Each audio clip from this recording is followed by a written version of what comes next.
আমাদের চ্যানেলে নতুন নতুন পর্ব, গল্প পড়তে ও দেখতে চ্যানেলটি সাবস্ক্রাইব করে রাখুন। আমার বয়স জানো? সামনে বাইকে হেলান দিয়ে দাঁড়িয়ে থাকা যুবকটার করা প্রশ্নে সামনে নীল ড্রেস পরা স্কুল ব্যাগ কাঁধে দাঁড়ানো ষোড়শী কন্যা প্রিয়তা খুব স্বাভাবিকভাবে জবাব দেয়, তুমি 10ম শ্রেণীতে। আমাদের বয়সের তফাৎ দেখছো?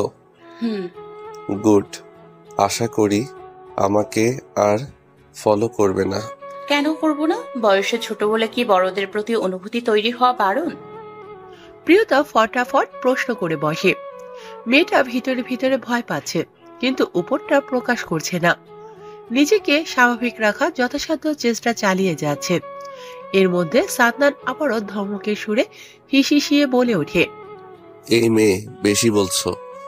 চাচি জানে এসব? মায়ের কথা শুনে প্রিয়তা কিছুটা ভীতু হয়। চোরা চোখে চাইলো একবার সামনে দাঁড়ানো লম্বা সুদর্শন যুবক সাদনানের দিকে। সাদনানের গভীর দৃষ্টি তাকেই পর্যবেক্ষণ করছে, যা দেখে আরো এক দফা ভড়কালো। প্রিয়তা আবারও আগের ন্যায় মাথা নুইয়ে নিল। আর ঠিক তখনই সাদনানের গম্ভীর কণ্ঠ আবারও শোনা গেল, বাড়ি যাও, সন্ধ্যা হওয়ার আগে বাড়ি চলে যাবে রোজ। বিকেল 4:30টায় প্রাইভেট থাকে। প্রিয়তা মিনমিন করে জানায়, যা শুনে সাদনান ভ্রুকুচকে প্রশ্ন করে, কোন স্যার? মাহিন স্যার। বাড়ি যাও। কাল থেকে সকালে 8টায় প্রাইভেটে যাবে, আর প্রাইভেট শেষে স্কুল। কিন্তু আমি যেতে বললাম তো। প্রিয়তার সবটা কথা না শুনে সাদনান গম্ভীর কণ্ঠে আদেশ করে। প্রিয়তা আর কিছু বলে না। মোটা চারদিকে ডালপালা মেলে রাখা বটগাছের নিচে থেকে রাস্তার আড়ালে দাঁড়ানো সারাকে নিয়ে বাড়ির পথে হাঁটা ধরে। প্রিয়তার দৃষ্টি আড়াল হতে অদূরে দাঁড়িয়ে থাকা 7-8 জন ছেলে এগিয়ে এলো সাদনানের নিকট। সবকটা ছেলে এসে সাদনান নামক যুবকটাকে চারদিক হতে ঘিরে দাঁড়িয়ে মাথা নুইয়ে রাখে। এর মধ্যে একজন শুধু সাদনানের সমবয়সী রাহান। কি বললো? রাহান সাদনানকে প্রশ্ন করে। সবাই বেশ আগ্রহ নিয়ে ভালো উত্তরের আশায় তাকিয়ে, কিন্তু সাদনান সবাইকে হতাশ করে দিয়ে উদাস কণ্ঠে জবাব দিল, ছোট মানুষ, বাদ দে না। আর কেউ কিছু বলার সাহস পায় না। মিনিট খানিক সবাই চুপচাপ থাকে। সাদনান ততক্ষণে একটা স্প্রাইট শেষ করে বোতলটা ছুঁড়ে ফেলে পাশের ডাস্টবিনে। তারপর নিজে বাইকে উঠে রাহানকেও ইশারা করে। রাহান চুপচাপ উঠে বসে সাদনানের পিছনে। সাদনান বাইকে চাবি ঢোকাতে ঢোকাতে আদেশের সুরে গম্ভীর কণ্ঠে ছেলেগুলোকে উদ্দেশ্য করে বলে ওঠে, কাল সকালে চলে যাব। কোনো রকম সমস্যা যেন না হয়, খেয়াল রাখবি। নিজের কথা সমাপ্তি করে সাদনান চাবি ঘুরিয়ে বাইক স্টার্ট নিয়ে মুহূর্তের মধ্যেই মেন রাস্তায় উঠে মাহিন স্যারের বাসার দিকে যেতে লাগলো। যা দেখে রাহান কিছুটা অবাক হয়। নরম গলায় বন্ধুকে জিজ্ঞেস করে, এদিকে কোথায় যাচ্ছিস? গেলেই দেখতে পাবি। প্রশ্নের জবাব তো দিলেই না, উল্টো তেড়া কথা। রাহান আর কিছু বলে না, চুপচাপ বসে থাকে। প্রায় 10 মিনিট পর বাইকটা একটা টিন দিয়ে বেরিয়ে দেওয়া একটা বাড়ির সামনে থামিয়ে সাদনান ভেতরে যায়। পেছনে পেছনে রাহানও যায়। 4 রুম বিশিষ্ট একটা একতলা বাড়ির গেটে কড়া নাড়ে। মিনিটেই মাথায় একটা মধ্যবয়স্ক মহিলা এসে গেট খুলে দিলেন। মহিলা কিছু জিজ্ঞেস করার আগে সাদনান জিজ্ঞেস করে ওঠে, মাহিন স্যার বাড়ি আছে? মহিলাটা উত্তর আছে বলে তাদের ভিতরে আসতে বলে। তিনি তার স্বামীকে ডাকতে চলে গেল। একটু পর একটা মাঝবয়সী লোক ভেতর থেকে গামছা দিয়ে হাত মুছতে মুছতে আসে। সাদনান সালাম দিয়ে ভালো মন্দ জিজ্ঞেস করে। লোকটাও সালামের উত্তর দিয়ে কুশল বিনিময় করে। স্ত্রীকে নাস্তা দিতে বলে। স্যার, আপনি 10ম শ্রেণীর কিছু মেয়েকে বিকেল 4:30টায় প্রাইভেট পড়ান। ওদের একটু কষ্ট করে সকালে পড়াবেন। মেয়ে মানুষ, পড়া শেষ করে বাড়ি যেতে অনেকটা সন্ধ্যা হয়ে আসে। বুঝতে পারছেন আশা করি। মাহিন স্যার সাথে সাথে রাজি হয়ে যায়। সাদনানও রাহানকে নিয়ে বাড়ি থেকে বেরিয়ে আসে। এদিকে মাহিন স্যার এই শীতের মাঝেও কপালে বিন্দু বিন্দু ঘাম চিকচিক করে। তিনি তা বাম হাতে থাকা গামছা দিয়ে মোছেন। আর ঠিক তখনই ওনার স্ত্রী নাস্তার ট্রে হাতে হাজির হয়। ছেলেগুলো নেই। আর নিজের স্বামীকে এমন অবস্থায় দেখে ভ্রু কুঁচকে জিজ্ঞেস করে, কি হয়েছে আপনার? আর ছেলেগুলা কারা? এলো আবার চলে গেল? গাঢ় নীল শার্ট পরা ছেলেটা আমাদের এলাকার চেয়ারম্যানের নাতি, উপজেলা চেয়ারম্যান আজমাল মির্জার ছোট ছেলে। ও আচ্ছা আচ্ছা, ওই জন্যই বলি ছেলেটাকে কেমন চেনা চেনা লাগছে। লাগবো না, ভবিষ্যতে এমপি যে। থালা বাসনগুলো ঘরে রাখা আছে, আমি আধা ঘন্টা পর রান্না করতে যাব, তখন গিয়ে যেন সব পরিষ্কার দেখি। মনি প্লিজ, আজ শিউলি আপুকে দিয়ে করিয়ে নাও না প্লিজ। আমার হাত কেটে গিয়েছে কাল, আজ স্কুলে লিখতেও পারি, সারা লিখে দিয়েছে। কথাটা শেষ হওয়ার সঙ্গে সঙ্গে প্রিয়তার গালে ঠাস করে একটা চড় বসিয়ে দেয় মিতা সওদাগর। প্রিয়তার কাঁধে পেয়ে পিঠের উপর পড়ে থাকা লম্বা বেলুনিটা খপ করে শক্ত হাতের মুঠোয় পুড়ে নেয় মিতা সওদাগর। ক্রোধ মিশ্রিত কণ্ঠে হিস হিসিয়ে বলে ওঠে, আমার মুখের উপর কথা না, কে দিয়েছে এত সাহস? ওই বড় লোক দরদি বান্ধবী? চুপচাপ গিয়ে বাসনগুলো মেজে নে। কথাগুলো বলেই ধাক্কা মেরে ফেলে দিয়ে হনহনিয়ে তিনি রুম থেকে বেরিয়ে যায়। ঠিক তখনই প্রিয়তার ছোট নর্মাল মুঠো ফোনটা এটার ভাঙা রেকর্ড বাজিয়ে তোলে। প্রিয়তার চোখের জল মুছে এগিয়ে গিয়ে ড্রেসিং টেবিলের ওপর থেকে ফোনটা হাতে নিয়ে দেখে তার বড় ভাই আয়ান ফোন দিয়েছে। প্রিয়তা গলাটা কেশে ঠিক করে ফোনটা রিসিভ করতে কানে ভেসে আসে, মা আবার মেরেছে। এই মা, তা কেন হবে? আমি তো মাত্র স্কুল থেকে এলাম। থাপড়ে তোর মিথ্যা বলা আমি ছুটিয়ে দেব। আয়না আছে, বাড়িতে ভুলে গিয়েছিস? প্রিয়তা জিভা কামড়ে ধরে দাঁত দাঁড়া। তার তো মনেই ছিল না আয়না আপু আছে বাড়িতে। ছাড়ো তো এসব, সন্তান ভুল করলে মা শাসন করতেই পারে। আচ্ছা, তুমি বাড়ি কবে আসবে ভাইয়া? এটাকে মা গত শাসন বলে না, এটাকে অত্যাচার বলে। তাড়াতাড়ি ফিরে আসবো। খাবার খেয়েছিস? না, ফ্রেশ হয়ে যাচ্ছে। আচ্ছা তবে যা, আর মন দিয়ে পড়বি কিন্তু, এক্সাম কিন্তু বেশি দূর নয়। কথা শেষ করে ফোন রাখে আয়ান। প্রিয়তাও কাজে লেগে পড়ে, নয়তো দেখা যাবে রাতে আবার খাবার দেবে না। মা তো নেই, কিন্তু বাবা শফিক সওদাগরের উপর ভীষণ অভিমান জমে আছে। আচ্ছা, তিনি কি তা জানে? ভাইয়া, বাবাটাকে। কথাটা বলে সারা চলে যাচ্ছিল, কিন্তু সাদনান গম্ভীর কণ্ঠে বোনকে ডেকে ওঠে, তুই ছিলি আজ তোর বান্ধবীর সাথে? না ভাইয়া। চল যা। সারা আপনা আপনা করে কিছু বলতে চায়, কিন্তু সাদনান সরে না তার আগে গম্ভীর কণ্ঠে যেতে বলে, আজ সকাল থেকে সওদাগর বাড়িতে রান্না বান্না বেশ আয়োজন করা হচ্ছে। বাড়ির বড় মেয়েকে চেয়ারম্যানের নাতির জন্য দেখতে আসবে, কিন্তু কোন নাতি এটা প্রিয়তা বুঝতে পারছে না। আজ 2 দিন হয় স্কুলও যেতে পারে না। বাড়ি ঘর ঝাড়ু মোছা করা থেকে শুরু করে সব আসবাবপত্র পরিষ্কার করা, রান্না বান্না সব করার জন্য কাজের লোক আছে। কিন্তু মিতা সওদাগর কিছুতেই এই 2 দিন ধরে প্রিয়তাকে বাড়ি থেকে বেরোতে দেয় না। এটা সেটা কাজ করিয়েই যাচ্ছে। এরই মধ্যে প্রিয়তা বেশ চিন্তায় আছে, পাত্র কে হতে পারে। মির্জা পরিবারের বড় ছেলে মির্জা রাহাত মাহমুদ, আর ছোট ছেলে মির্জা সাদনান শাহরিয়ার। আচ্ছা, আর যেই হোক, বাড়ির বড় ছেলেকে রেখে নিশ্চয়ই ছোট ছেলের বিয়ে দেবে না। এসব ভাবতে ভাবতে প্রিয়তা রেডি হয়ে নেয়। সুন্দর একটা ফ্রক পরে গলায় জর্জেটের একটা ওড়না পেঁচিয়ে চাদর জড়িয়ে বেরিয়ে আসে রুম থেকে। করিডোর দিয়ে যাওয়ার সময় নিচে নজর পড়তেই দেখা মিলে 2জন মধ্যবয়সী লোক আর একজন মুরব্বী, আর কালো স্যুট পরা একজন ব্যক্তি, আর 3জন মহিলাও আছে। আর সারা আর ওর ছোট চাচার একমাত্র মেয়ে মাইশাকে নিয়ে সিঁড়ি দিয়ে উপরে আসে। মাইশা ওদের 2 বছরের বড়, এবার ইন্টার 2nd ইয়ারে পড়ে। সারা আর মাইশা উপরে এসে দুজনেই প্রিয়তার সাথে কুশল বিনিময় করে আয়নার রুমের দিকে চলে যায়। মাইশার সাথে আছে বলে আর সারাকে জিজ্ঞেস করা হলো না পাত্রকে। অবশ্য প্রিয়তা ভাবে যদি সাদনান মির্জা পাত্র হতো তবে অবশ্যই সারা তাকে জানাতো, আর জানাতে না পারলে এতটা স্বাভাবিকভাবে কথা বলতো না। কারণ সারা জানে প্রিয়তা সাদনানকে কি পরিমাণ ভালোবাসে। যদিও সাদনান তার ছোট্ট মানুষ বলে উড়িয়ে দিচ্ছে, কিন্তু হয়তো একদিন সত্যিটা উপলব্ধি করতে পারবে। প্রিয়তারা আয়নার রুমে এসে দেখলো আয়না শুধু শাড়ি পরে বসে আছে ড্রেসিং টেবিলের সামনে একটা টুলে। প্রিয়তা আয়নাকে এভাবে বসে থাকতে দেখে অবাক হয়ে জিজ্ঞেস করে, আপু তুমি রেডি হওনি কেন? সবাই চলে এসছে। বলতে বলতে ড্রেসিং টেবিলের ওপর হতে ইয়াররিং জোড়া হাতে নিয়ে তা পরিয়ে দেয় আয়নাকে। সারা মাইশা দুজনেই চুপচাপ বিছানায় বসে দেখে যাচ্ছে ছোট্ট প্রিয়তা কিভাবে তার বড় বোনকে রেডি করে দিচ্ছে। প্রিয়তা হঠাৎ করে প্রশ্ন করে আয়নাকে। মন খারাপ? আয়না অশ্রুসিক্ত চোখে তাকালো ছোট বোনের দিকে।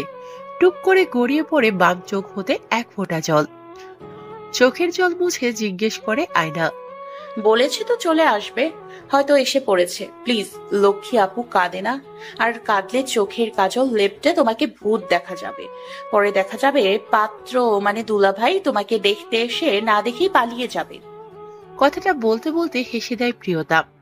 পাশ থেকে মাইশা সারাও হাসে। ঠিক তখনই কেউ দরজা থেকে বলে ওঠে, মাশাআল্লাহ, আমার দুইটা প্রিন্সেস। কথাটা বলতে বলতে আয়ান ঘরে প্রবেশ করেই বোনদের কপালে আদর করে দিল। আয়না জড়িয়ে ধরে আয়ানকে। আয়ান ছোট বোনের দিকে নিজের ডান হাতটা বাড়িয়ে দিতেই প্রিয়তা জাপটে জড়িয়ে ধরে বড় ভাই বোনকে। কে বলবে এরা দুই মায়ের গর্ভে জন্ম। এদিকে সারা আর মাইশা মুস্কি হাসে। কিন্তু অদ্ভুত ব্যাপার হলো এখানে একজন রমণীর গালে লাল আভা দেখা দিয়েছে। আয়ান হুট করে নজর পড়ে বিছানায় দুই রমণীর ওপর। আয়ান বোনদের নিয়ে এতটাই বিভোর যে এতক্ষণ তাদের নজরেই আসেনি।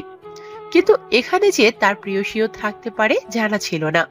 যাক, এক কাজে দুই কাজ হলো। আয়ান বোনদের ছেড়ে দিয়ে সারা মাইশার সাথে হালকা কথা বলে রুম ত্যাগ করে। আয়নাও সবার সাথে কথা বলে এখন। এতক্ষণ মনটা বেচারি বড্ড খারাপ ছিল। বড় ভাইয়ের আগমনে তা উবে গেল। প্রিয়তা আয়নার শাড়ির কুচিগুলো ঠিক করে উঠে দাঁড়াতেই শিউলি এসে বলে গেল প্রিয়তাকে রান্নাঘরে ডাকছে। প্রিয়তার মনটা বড্ড খারাপ হলো। তবে মুখে হাসি রেখে সারা আর মাইশাকে আয়নার রুমে রেখে নিচে যাওয়ার জন্য অগ্রসর হয়। নিচে যেয়ে প্রিয়তা লিভিং রুমে থাকা সব কয়টা মানুষকে সালাম দিল। শফিক সওদাগর পরিচয় করিয়ে দিল বাড়ির ছোট মেয়েকে। একজন মিতা সওদাগরের বয়সী মহিলা ওকে কাছে ডেকে নিয়ে আদর করে দেয়। প্রিয়তা গিয়েছে অনেকবার মির্জা বাড়ি। এটা সাদনানের মা সাহেলা বেগম। কথা বলে ভালো মন্দ জিজ্ঞেস করে সাহেলা প্রিয়তাকে। প্রিয়তা সবার সাথে কথা বলে রান্নাঘরে চলে যায়। প্রিয়তা রান্নাঘরে প্রবেশ করতেই মিতা সওদাগর অনেকগুলো ফল একটা ঝুড়িতে প্রিয়তার হাতে দিয়ে বলল, এগুলো কেটে নিয়ে বসার ঘরে দিয়ে আসবি। হুকুমের সুরে বলেই তিনি রান্নাঘর থেকে চলে গেল। প্রিয়তা বাটি নিয়ে সেগুলো কাটতে বসে গেল। শিউলি থালা বাসন সব গুছিয়ে রাখছে। একটু আগেই হয়তো খাবার পর্ব শেষ হয়েছে বুঝতে পারল প্রিয়তা। খাবার কথা মাথায় আসতেই পেটের ভিতর ক্ষুধা অনুভব করে। ইস, সকালে শুধু লুকিয়ে দুটো বিস্কিট খেয়েছে। মনে হতেই চোখ দিয়ে গড়িয়ে পানি পড়ে গেল।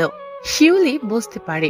এগিয়ে এসে কাঁধে হাত রেখে বলে ওঠে, তোমার বান্ধবী আছে না ছোট আপা, সারা না কি জানি, অয় কিন্তু খায় নাই, বলছে তোমার সাথে খাবে বলে সুন্দরী আপাটারে লইয়া উপরে চলে গেছে। প্রিয়তা হতভম্ব অবাক হয়ে তাকালো শিউলির দিকে। বিস্ময় চাহনি দিয়ে প্রশ্ন করে শিউলিকে, কি বলছো সব? 4টা বাজে এখন। তো আর কইতাছি কি? প্রিয়তা আর কিছু বলে না। শিউলিও নিজের কাজে মনোযোগ দেয়। আর প্রিয়তা তাড়াহুড়ো সহিতে ফলগুলো কেটে সুন্দর করে সাজিয়ে ট্রেতে করে লিভিং রুমের উদ্দেশ্যে বেরিয়ে আসে রান্নাঘর হতে। এরই মধ্যে সাদনানের দাদা দাদি তাগাদা দেয় মেয়েকে নিয়ে আসার জন্য। প্রিয়তা উপরে চলে যায় আয়নাকে আনতে। পেছন পেছন আয়নাও আসে। তারপর সারা আর মাইশা দুজনেই আগে নিচে চলে আসে। আর আয়ান অসহায় চোখে তাকায় প্রিয়সীর দিকে। সে তো এসেছিল এই মেয়ের সাথে একটু কথা বলার জন্য। সব জায়গা থেকে ব্লক করে রেখেছে তার প্রিয়সী তাকে। অবশ্য রাখবে নাই বা কেন? সে তো করেছেও এমন অপরাধ, কিন্তু সে তো ইচ্ছে করে এমনটা করেনি। একবার মনে হয় সব দোষ নিজের, তো একবার মনে হয় এই মেয়ে কষ্ট করে একটু মানিয়ে নিলেই তো হয়। এইসব ভাবতে ভাবতে আয়ান আয়নাকে ধরে নিচে চলে আসে। রাহাতের দাদি আম্বিয়া মির্জা, তিনি তার পাশে বসিয়ে মুচকি হেসে এটা সেটা জিজ্ঞেস করে আয়নাকে। সবাই কথাবার্তা বলে আয়নার সাথে, কিন্তু প্রিয়তা ভাবছে অন্য কথা। সাদনান ভাই কেন আসেনি? উনি কোথায়? প্রিয়তা ভাবনার মাঝেই রাহান সহ বাড়ির ভিতর প্রবেশ করে সাদ্দান। সাদ্দানকে দেখেই প্রিয়তার বুকের ভিতর ধক করে ওঠে। সাদা শার্ট, চুলগুলো এলোমেলো, মুখে ক্লান্তির ছাপ। এই লোকটা এত সুন্দর কেন? প্রিয়তার ভাবনার মাঝেই সাহেলা বেগম গিয়ে ছেলের গালে হাত রেখে আহ্লাদি কণ্ঠে বলে ওঠে, কি দরকার ছিল এতটা পর জার্নি করে এখানে আসার? কাল সকালেও আসা যেত। সাদ্দান মাকে আশ্বাস দিয়ে ক্লান্ত ভরা কণ্ঠে জানায়, আমি ঠিক আছি, তবে একটু ফ্রেশ হতে পারলে ভালো হতো। তুমি এখানে? সাদ্দান ফ্রেশ হয়ে মাত্র ওয়াশরুম থেকে বেরিয়ে এসেছে, আর বেরিয়ে এসেই দরজায় প্রিয়তাকে দাঁড়িয়ে থাকতে দেখে বিস্ময় নিয়ে জিজ্ঞেস করে, আপনার টাওয়াল আর বাড়িটা আমার, আপনি ভুলে যান। বাড়িটা তোমার আমি জানি, আর এই রুমে যেহেতু এখন আমি আছি তাই নক করে পারমিশন নিয়ে ঢোকার প্রয়োজন ছিল। এই আপনিটাই সম্পূর্ণ আমি আমার করে নিব। প্রিয়তা বিড়বিড় করে বলে ওঠে। সাদনানের কান অব্দি তা পৌঁছায় না, তাই ভ্রুকুচকে জিজ্ঞেস করে, এই মেয়ে কি বিড়বিড় করছো? কিছু না, আপনাকে খাবারের জন্য ডাকে। কথাটা বলে প্রিয়তা তাওয়ালটা বিছানায় রেখে ঘর ছেড়ে বেরিয়ে এলো। সাদনান তাওয়াল দিয়ে মাথা মুছে ঘর ছেড়ে নিজেও কি সব বিড়বিড় করতে করতে চলে এলো। আমি ইচ্ছে করে করিনি জান। আয়নের কণ্ঠে অসহায়ত্বের ছোঁয়া, কিন্তু সামনে দাঁড়ানো রমণী খুব ভাবলেশীন ভাবে ভ্রুকুচকে জিজ্ঞেস করে, তো আমি কি করব? তুমি এভাবে কথা বলছো কেন? কিভাবে বলবো? এই মেয়ে, আমাকে রাগাবে না, ফল ভালো হবে না। মাইশা কিছু বলে না। আয়নের কথা না শোনার মতো করে ছাদ থেকে নেমে চলে যেতে নাই, আর আয়নের মাথায় ধম করে আগুন ধরে যায়। এই মেয়ে একটু বেশি করছে। ভাবতে ভাবতে আয়ান মাইশার হাত টেনে ধরে। মাইশা পেছন ফিরতেই আয়ান মাইশাকে একটানে নিজের বুকের উপর এনে ফেলে, শক্ত করে নিজের বুকের সাথে চেপে ধরে। আকস্মিক ঘটনায় চমকে ওঠে মাইশা, কিন্তু যখন ঘটনা বুঝতে পারল, আয়ান মাইশাকে আরো কিছুটা শক্ত করে বুকের সাথে চেপে ধরে, নিজের বাম হাত প্রেয়সীর ডান গালে রাখে, আর মাইশা লজ্জায় লাল হয়ে গেল। আয়ান তার প্রেয়সীর লজ্জারাঙা মুখ দেখে নিজেকে আর দমাতে পারে না। মুহূর্তের মধ্যে মাইশার ওষ্ঠ আঁকড়ে ধরে। মাইশা স্তব্ধ, নড়াচড়ার শক্তি করতে পারছে না। চোখ বড় বড় করে আয়ানের খোঁচা খোঁচা দাড়ি ভর্তি গালের দিকে তাকিয়ে থাকে। আয়ান নিজের ইচ্ছে মতো প্রেয়সীর ঠোঁটে নিজের ভালোবাসার পরশ দেয়। দীর্ঘ একটা চুম্বনের পর আয়ান মাইশাকে ছেড়ে দিয়ে জড়িয়ে ধরে বলে ওঠে, সরি জান, কিন্তু আমার ছোঁয়া পবিত্র, অধিকার আছে আমার। মাইশা কিছু বলে না, চুপচাপ আয়ানের বুকে মাথা রেখে শান্তির নিঃশ্বাস ফেলে। মাইশা যখন মাধ্যমিক পরীক্ষা দেয় তখন আয়ান অনার্স শেষ ইয়ার। স্কুল কলেজ ভার্সিটি একসাথে হওয়ায় সুবিধায় দুজনের সেখানে থেকে ভালোবাসার প্রণয় হয়। আয়ান মাইশাকে আগে থেকে পছন্দ করত। সাদনান রাহাতের সাথে বন্ধুত্ব ছিল বিধায় প্রায় যাতায়াতে ছিল মির্জা বাড়ি, আর তখন থেকে ছোট্ট মাইশাকে ভালো লাগতো, কিন্তু কখনো তা প্রকাশ করেনি।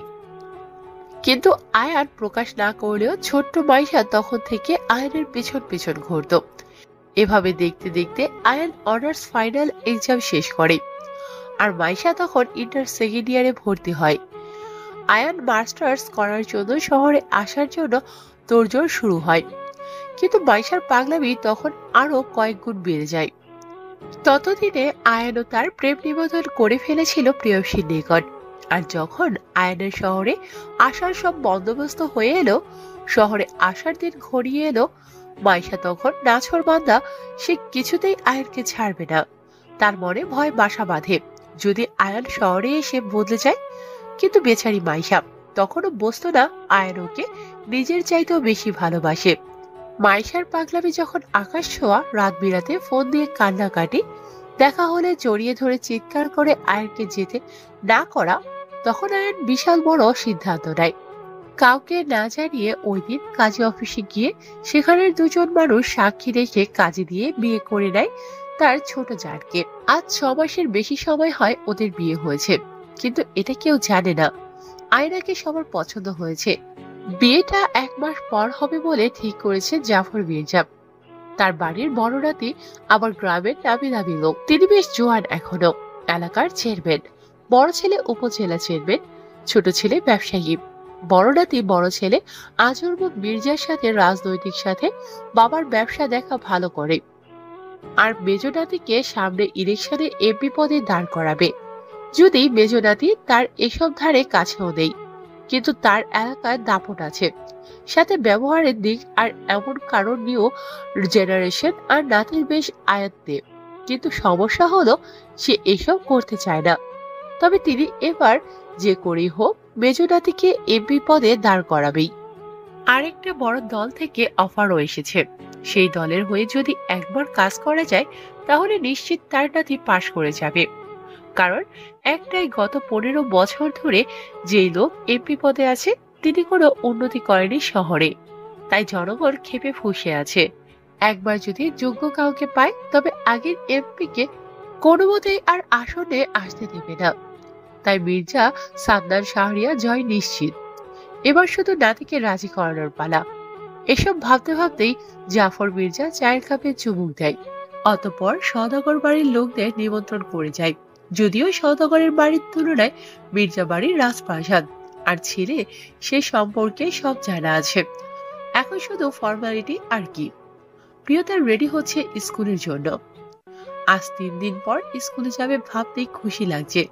কতদিন হয় সারার সাথে জমিয়ে কথা বলা হয় না, সব কথা মাথায় কিলবিল করছে।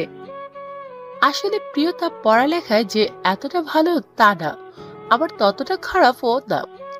স্কুল যাওয়ার মূল উদ্দেশ্য হলো সে এই বন্দি জীবনটা থেকে কিছুক্ষণের জন্য হলেও রেহাই পায়। তাই বাড়ি থেকে বেরোতে পারলেই যেন সে ভালো করে শ্বাস ফেলতে পারে। এখানে সব তিক্ত লাগে প্রিয়তার। অন্য কেউ কতক্ষণ তার হয়ে লড়াই করবে, সে নিজে তো করতে পারে না। আর তার বাবা, সে তো তার মাকেই বাধ্য হয়ে বিয়ে করেছিল আর শুধু দায়িত্ব পালন করেছিল, কিন্তু ভুলবশত প্রিয়তা দুনিয়ায় এসে পড়েছিল। আর সেই ভুলেই তো আজ তিনি মাটির তল হলেন। যদিও প্রিয়তার ওর মায়ের কথা মনে নেই, তবে ওর দাদা বলতো প্রায় এসব। আর বছর 3 আগে তিনি প্রিয়তাকে একা করে চলে গেল। সবার উপর এই ছোট্ট প্রিয়তার বড্ড অভিমান। প্রিয়তা এসব ভাবতে ভাবতে ব্যাগে বই নিচ্ছিল, কিন্তু মিতা সওদাগরের ডাকে বাথরুমে ফিরে। এই মেয়ে কোথায় থাকে মন? না মনি, অনেকদিন স্কুল যাই না, তাই ভাবছিলাম কবিস্তর না আবার। প্রিয়তাকে সবটা কথা সম্পূর্ণ করতে না দিয়ে তিনি বিরক্তকর মুখ করে কথাগুলো বলে একটা কাপড়ের ব্যাগ প্রিয়তার হাতে ধরিয়ে দেয়। দেখেই বোঝা যাচ্ছে নিজের মেয়ের হবু শ্বশুর বাড়িতে কিছু দিচ্ছে। ব্যাগটার ভিতর বড় 2টা বক্স। প্রিয়তা ব্যাগটা হাতে নিয়ে বুঝতে পারলো ব্যাগটা বেশি ভারী। না চাইতে কৌতূহলবশত জিজ্ঞেস করেই নিল মিতা সওদাগরকে, মনি এটার ভেতর কি? তোর কাছে এখন সব কৈফিয়ত দেয়া লাগবে? না মনি, আমি তো এমনি জিজ্ঞেস করেছিলাম, আর এমন হবে না। কথাটা বলতে বলতে প্রিয়তা চোখের পানি আড়াল করতে তাড়াহুড়োর সহিত পা চালিয়ে বাড়ির থেকে বেরিয়ে এলো। তার ভীষণ কষ্ট হয়। কেন মিতা সওদাগরের তাকে একটু ভালোবাসে না, একটু স্নেহ করে কাছে ডাকে না, আদর করে একটু খাবার দেয় না। স্বামীর দ্বিতীয় স্ত্রীর সন্তান বলে, তুই বস, আমি ওকে ডেকে পাঠাচ্ছি। কথাটা বলে সাহেলা বেগম সারাকে ডাকতে একজন কাজের মহিলাকে বলে। প্রিয়তা আম্বিয়া মির্জার সঙ্গে বসে টুকটাক কথা বলে, কিন্তু ওর মনটা বড্ড খারাপ। তবে মুখে যথেষ্ট কৃত্রিম হাসি ঝুলিয়ে রেখেছে। এই বাড়িতে কেউ জানে না মিতা সওদাগর প্রিয়তার সাথে খারাপ ব্যবহারের কথা শুধু সারা বাঁধে। মূলত প্রিয়তা চায় না ঘরের কথা বাহিরে কেউ জানুক আর তার পরিবারের বদনাম হোক। তাছাড়া শুধু মিতা সওদাগরই তো একটু কঠোর, আর সবাই তো বেশ ভালোবাসে তাকে। প্রিয়তা আর আম্বিয়া মির্জা কথার মাঝে একজন মেয়ে ট্রেতে করে প্রিয়তার আনা পিঠা আর মোয়া দিয়ে যায়। পেছন পেছন সালেহা বেগমও এসে প্রিয়তার পাশে বসে। বাড়িতে পুরুষ লোক নেই, কিন্তু প্রিয়তার চোখ কাউকে খুঁজে চলেছে। এর মধ্যে সারা এসে হাজির হয়। সারা এসে সেন্টার টেবিলের উপর খাবার দেখে বুঝতে পারে এগুলো প্রিয়তাই নিয়ে এসেছে। আর ওর ছোট্ট মস্তিষ্ক এটাও ভেবে নিল প্রিয়তাকে ওর মা নিশ্চয়ই এসবের কিছুই ছোঁয়াই দেয়নি। সারা তৎক্ষণাৎ একটা মেয়েকে একটা ছোট্ট বক্স আনতে বলে রান্নাঘর থেকে। প্রিয়তাকে আম্বিয়া মির্জা সালেহা বেগম খেতে বলল, সে কিছুই মুখে নেয়নি। সে খেয়ে এসেছে বলে এড়িয়ে গেল। কাজের লোক বক্স নিয়ে এলে সারা সেটা ঝটপট কয়েকটা পিঠা সেটায় পুড়ে কাঁধে থাকা ব্যাগে নিয়ে বাসার কাছ থেকে বিদায় নিয়ে প্রিয়তাকে নিয়ে বাড়ি থেকে বেরিয়ে এলো। বেশি ব্যথা করছে না? ইস, কি লাল হয়েছে দেখেছিস? ভালো হয়ে যাবে, তাছাড়া দোষ তো আমারই। সারা প্রিয়তার কথার পিঠে আর কিছু বলে না। ওর খুব খারাপ লাগছে। স্যার কি করে পারলো এত জোরে মারতে? মাত্র 3 দিন বন্ধ করেছে, আর কই অন্য সময় তো স্কুল বন্ধ করলে কাউকে মারে না, তবে প্রিয়তাকে কেন মারলো? সারা এসব ভাবতে ভাবতে প্রিয়তার হাতে রাস্তার সাইডে দাঁড়িয়ে পানি ঢালে, তারপর একটা টিস্যু দিয়ে হাতটা আস্তে আস্তে করে মুছিয়ে দিল। আলতো করে ফু দিয়ে মলিন মুখ করে জিজ্ঞেস করে ওঠে, এখন বেশি চলে? প্রিয়তা মুচকি হেসে বাম হাতটা সারার গালে রেখে জবাব দেয়, একটু। বাসায় গিয়ে কিন্তু মলম লাগাবি। আচ্ছা। স্কুল ছুটি দিয়েছে 4টায়, এখন 4:30 বাজে। হঠাৎ সাদনানের কণ্ঠ শুনে সারা প্রিয়তা দুজনেই চমকে ওঠে। সাদনান রাহাত দুজনেই দাঁড়িয়ে আছে তাদের থেকে কিছুটা দূরে। সাদনানের গায়ে সাদা একটা শার্ট, যা দেখে প্রিয়তার ভ্রু কুঁচকে আছে। এই লোকের কি আর শার্ট নেই? সবসময় এক শার্ট পরে থাকে। আর উনি কি জানে না ওনাকে সাদা রঙে কতটা মারাত্মক সুন্দর লাগে? প্রিয়তার নিজের মনেই কথাগুলো ভাবে, তবে প্রিয়তা ভীষণ খুশি হয়। আজ সারাদিন একবারও দেখা মেলেনি লোকটার। ভেবেছিল হয়তো আজ দেখা পাবে না। যাচ্ছিলাম তো ওই প্রিয়তার সারা আর কিছু বলতে পারে না। প্রিয়তা সারার হাত শক্ত করে চেপে ধরে। সারাও আর কিছু বলে না। সাদনান ভ্রু কুঁচকে দেয় সারাকে চুপ করে যেতে দেখে, কিন্তু কিছু জিজ্ঞেস করবে তার আগে সাদনানের পেছন থেকে রাহান বলে ওঠে, কি হলো? বলছো না কেন? প্রিয়তার কি? কিছু না। সাদনান কথাটা মনে মনে ভেবেই বোনের দিকে আর চোখে একবার তাকালো, আর অমনি সারা চোখ দিয়ে কিছু ইশারা করে। হাত দেখি। কেন? আমতা আমতা করে জিজ্ঞেস করে প্রিয়তা। সাদনান চোখ বন্ধ করে নেয়। রাগ হচ্ছে এই মেয়ের উপর, কোনোদিন শান্তি দেবে না তাকে। প্রথমত পৃথিবীতে এসেছে লেট করে, তার উপর ভীষণ বাজেভাবে প্যারা দেয় তাকে এই মেয়ে।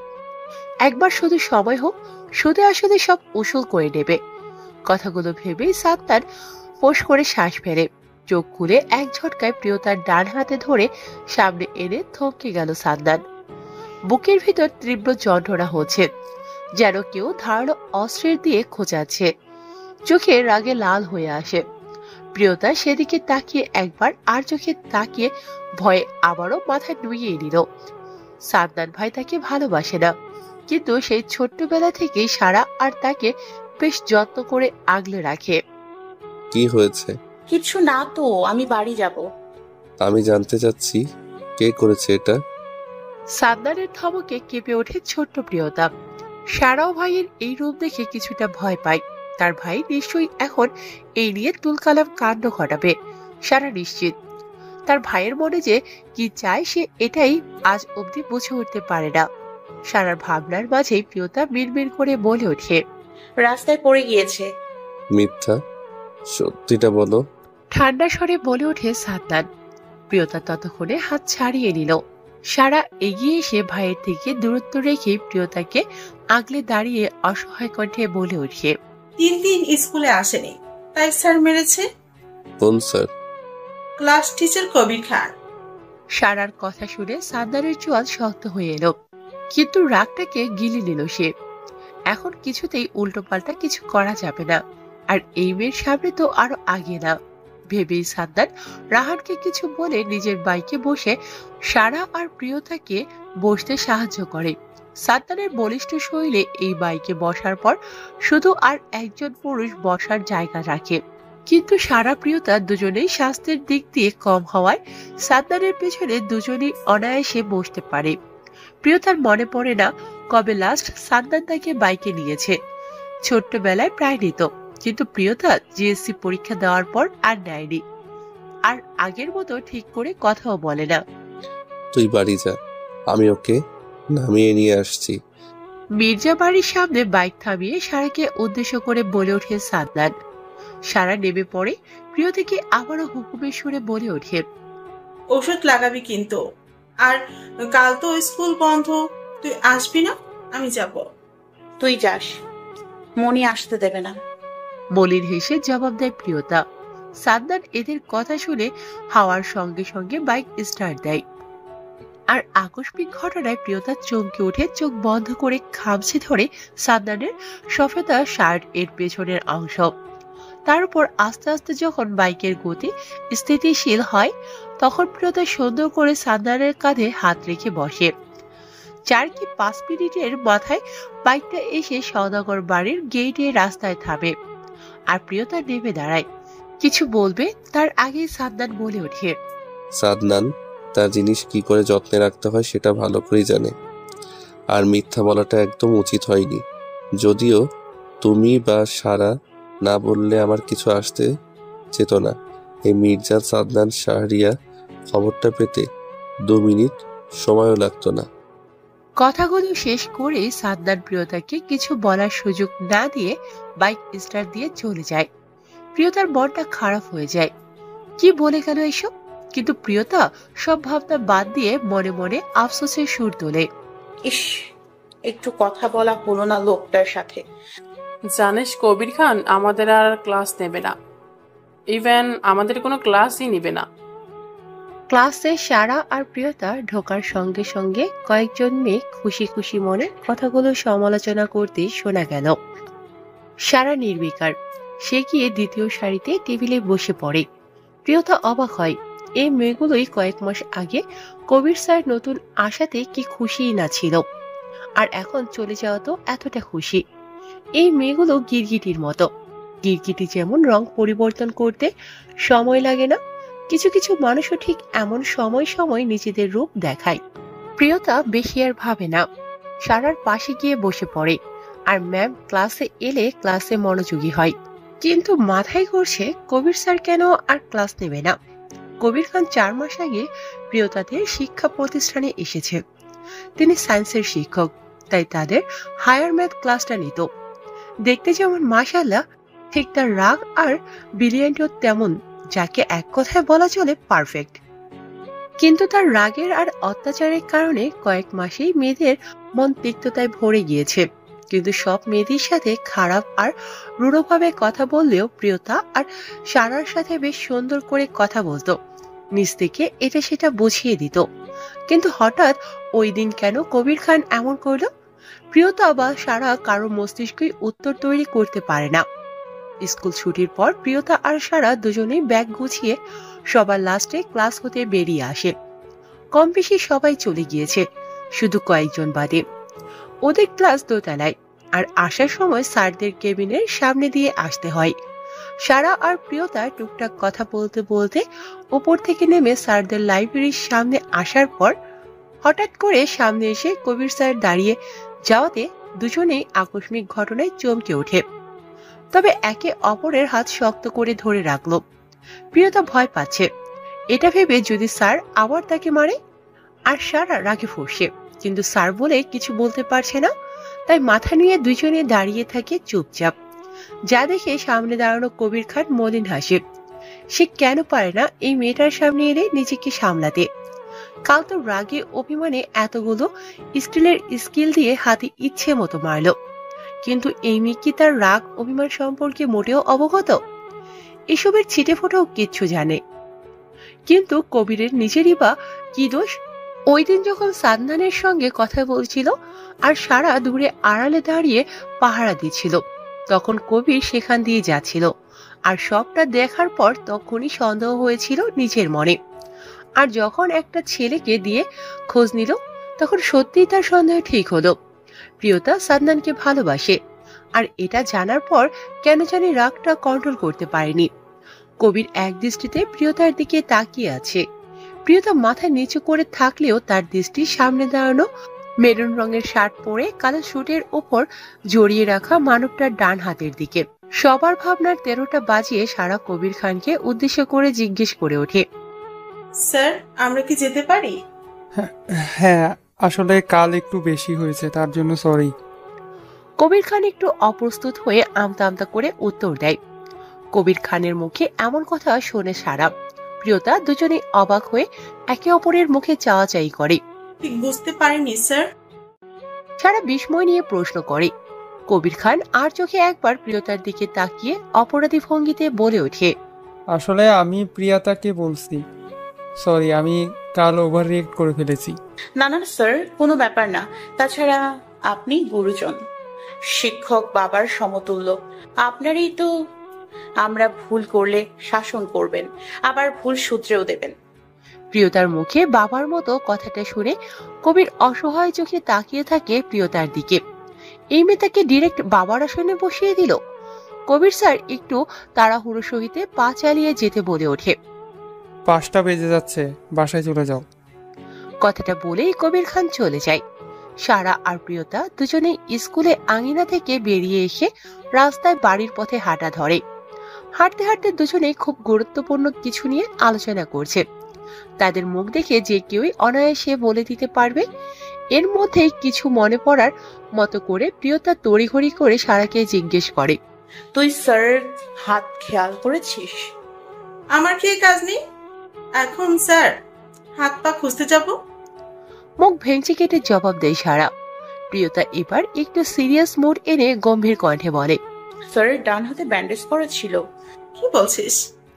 অবাক হয়ে জোরে বলে ওঠে সারা। প্রিয়তা স্বাভাবিকভাবে জবাব দেয়, সত্যি। আমি কিছু গন্ধ পাচ্ছি, সাবধানে থাকবে। এদের কথার মাঝে দুইটা বাইক এসে ওদের সামনে থামে। একটায় সাদনান, অপরটায় রাহান। সাদনান আজও একটা সাদা টি শার্ট পরে আছে।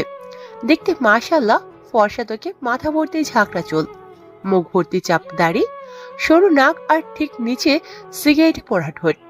পরক্ষণে প্রিয়তা নিজের এসব আজে বাজে চিন্তা ভেবে নিজেই লজ্জা পায়। কিন্তু একটা কথা তবুও মনে কোথা থেকে যেন বলে ওঠে, ইস, এই মানুষটা এত কেন সুন্দর। আচ্ছা, আমাকে কি ওনার পাশে সত্যি মানাবে?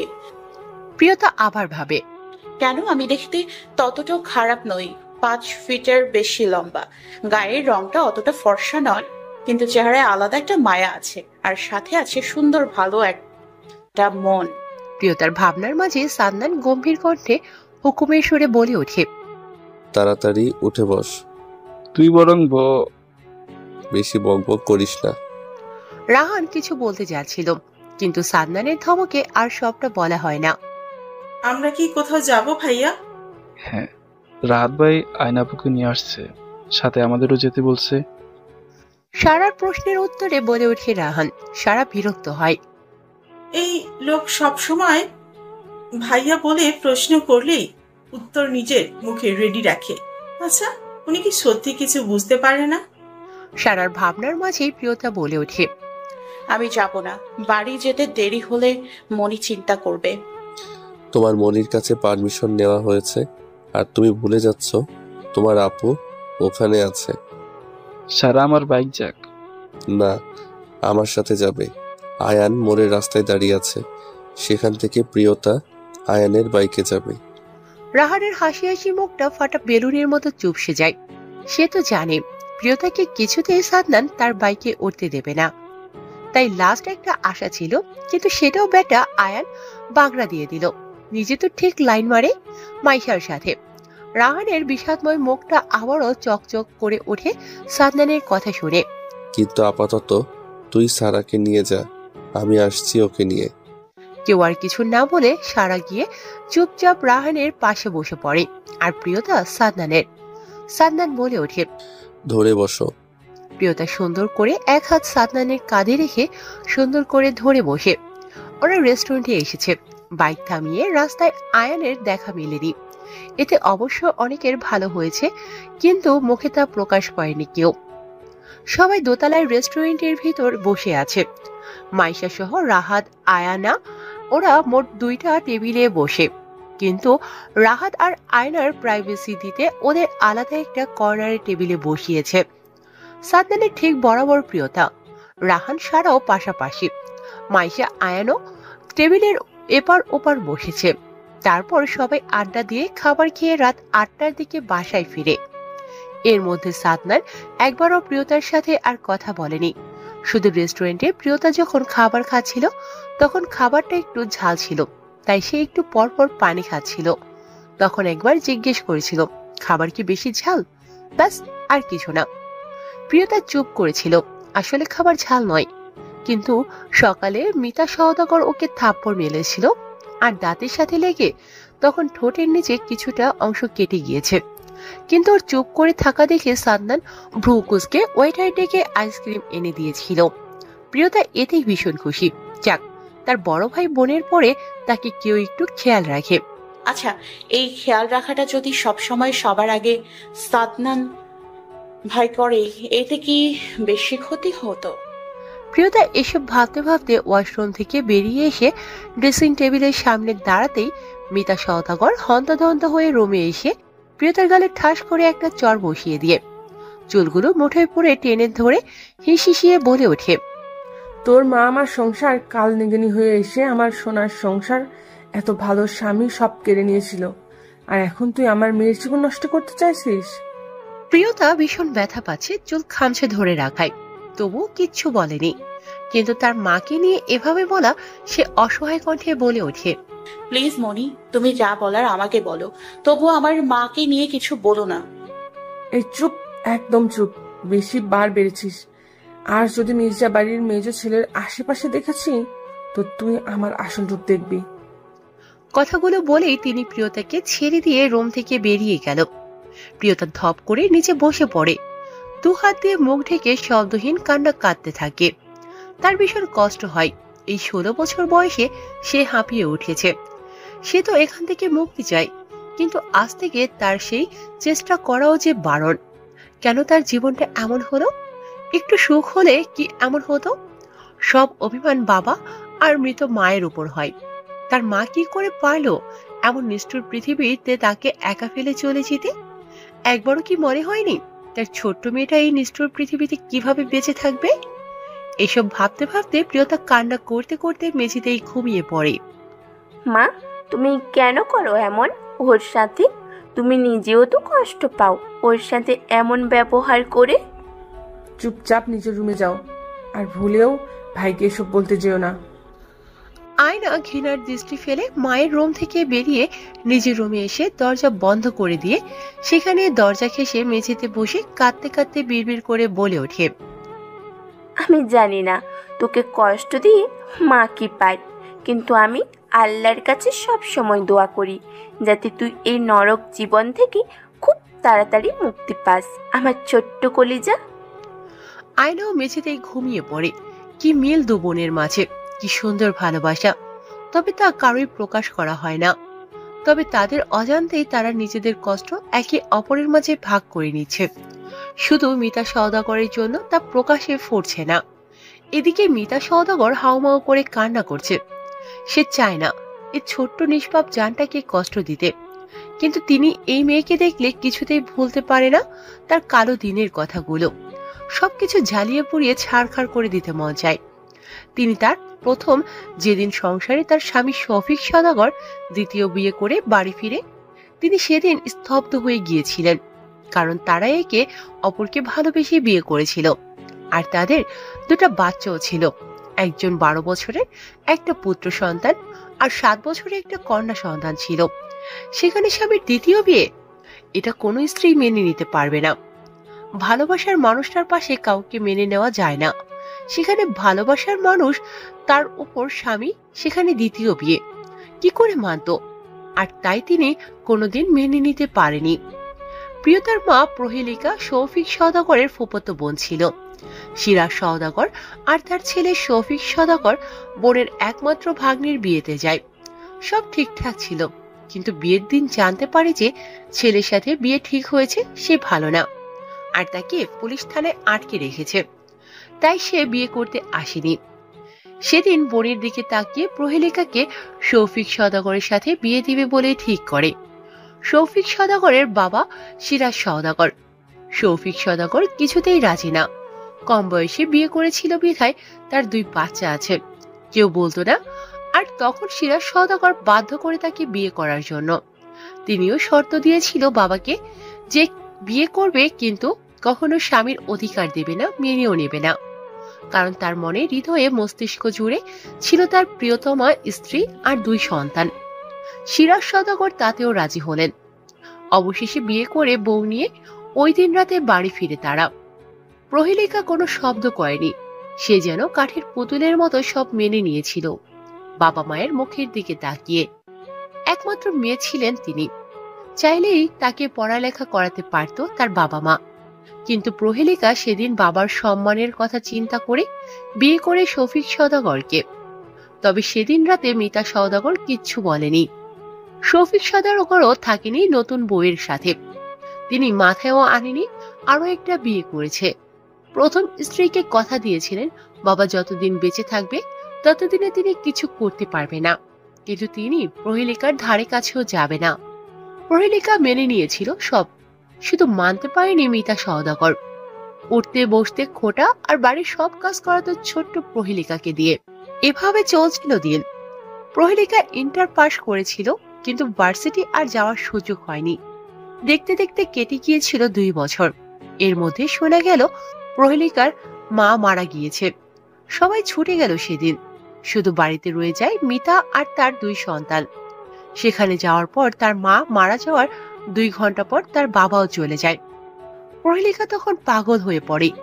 16 বছরে বিয়ে হয়ে 18 বছরে পা দেওয়া যুবতী মা বাবা সবাই তাকে ছেড়ে চলে গেল। শফিকের ততদিনে প্রহেলিকার প্রতি কিছুটা অনুভূতি তৈরি হয়ে গিয়েছিল।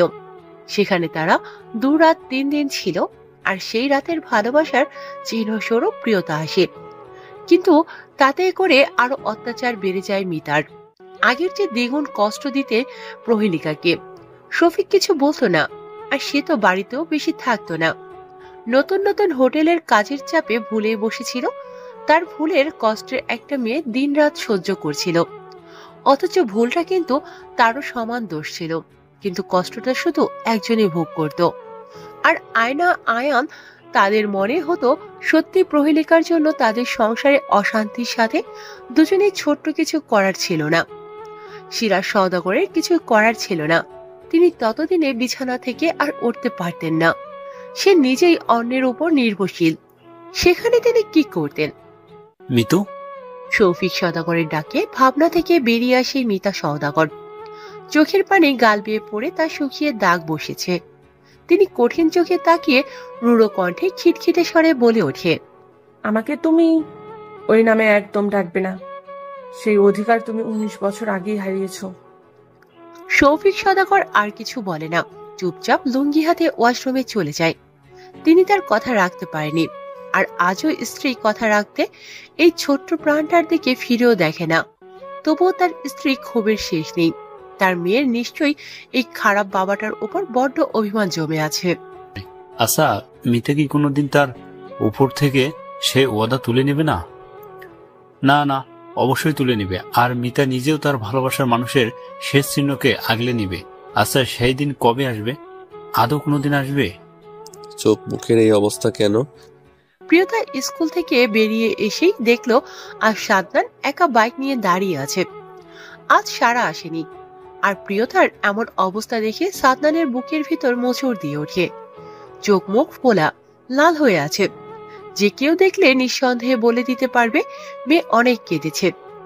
প্রিয়তা সাদনানের প্রশ্নে একটু ভীত হয়, আমতা আমতা করে জবাব দেয়, বেশি ঘুমিয়েছি। মিথ্যা। কান্না করার কারণ কি আমি? প্রিয়তার উত্তরে সাদনান শান্ত কণ্ঠে বলে ওঠে, কি মনে করেন নিজেকে? হ্যাঁ, আমি কেন আপনার জন্য কান্না করব? আর আমার পা আছে, আমি হেঁটে বাড়ি যেতে পারবো। রোজ আমাকে নিতে আসতে হবে না। কথাগুলো প্রিয়তা জোরে জোরে বলেই উল্টো ঘুরে বাড়ির পথে হাঁটা ধরে। আশেপাশের কিছু মানুষ তাকিয়ে আছে, কিছু মেয়েও সাদনানের দিকে তাকিয়ে আছে। অন্য সময় হলে প্রিয়তা এদের চোখ দিয়ে ভস্ম করে দিত, কিন্তু এখন সে চুপচাপ। তার ভীষণ কষ্ট হচ্ছে।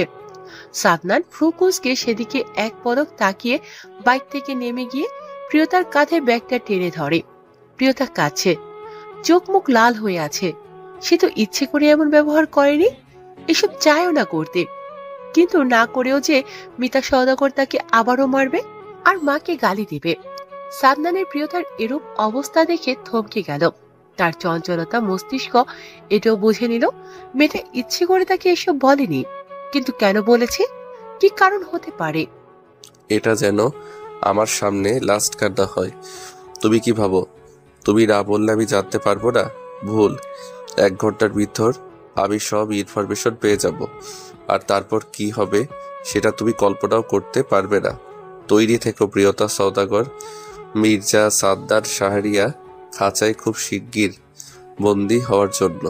মা ওকে খুব মেরেছে আর বলেছে যদি আপনার সাথে যোগাযোগ করে তাহলে ভালো হবে না। কারণটা কি, তোমার বিয়ে ভেঙে যাবে তাই? মায়ের মতে। প্লিজ একটা কিছু করুন, আমার বোনটা না ভীষণ কষ্টে আছে। কথাগুলো বলতে বলতে আয়না কেঁদে ফেলে। রাহাত পাশেই বসে আছে। সাদনান সামনে বসে আছে বলে ধরতে পারছে না, কিছু বলে সান্ত্বনাও দিতে পারছে না। সাদনান বড় ভাইয়ের মনের কথা আন্দাজ করতে পেরে শর্টকাট জবাব দেয়, চিন্তা করো না মাই ডিয়ার হবু ভাবি, আমি আমার ছোট জানকে নরক থেকে নিয়ে এসে নিজের বাহু বন্ধনী করে নেব। কথাগুলো বলেই সাদনান চেয়ার ছেড়ে টেবিলের উপর থেকে বাইকের চাবিটা তুলে নিয়ে হনহনিয়ে ক্যাফে থেকে বেরিয়ে গেল।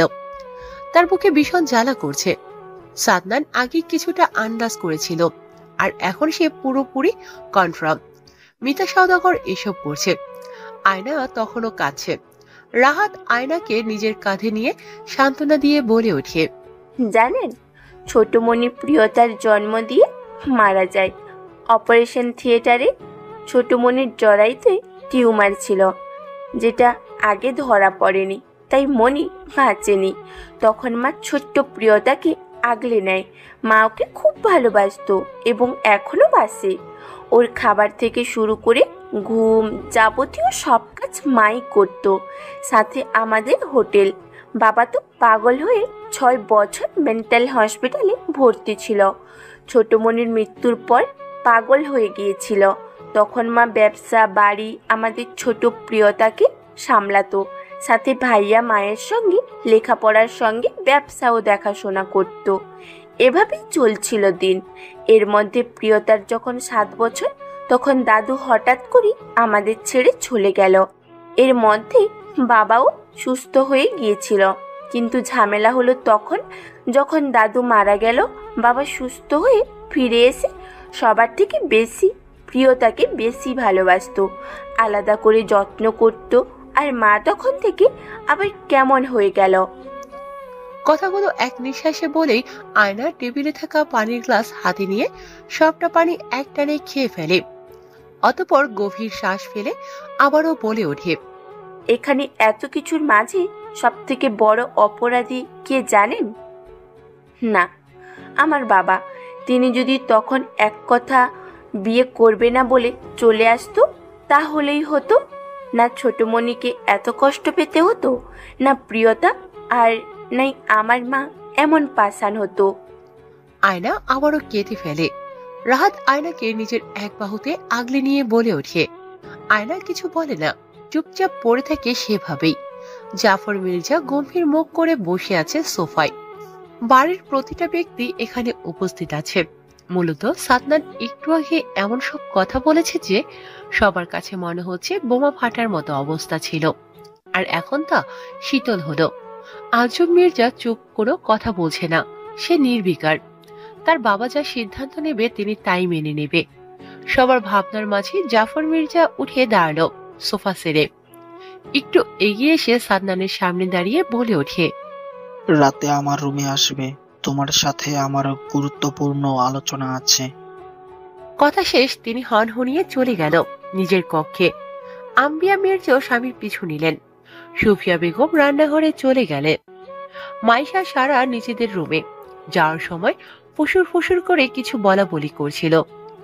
রাহাত বাড়ি আসেনি এখনো। মাইশার বাবা মফিজুর মির্জা ব্যবসায়িক কাজে 2 দিন যাবৎ বাড়ির বাহিরে। আজব মির্জা চায়ের কাপে চুমুক দিয়ে ছেলেকে উদ্দেশ্য করে বলে ওঠে, আরেকবার ভেবে দেখতে পারো বিষয়টা। আমার মনে হয় না শফিক ওর ছোট মেয়েকে এত তাড়াতাড়ি বিয়ে দেবে বলে।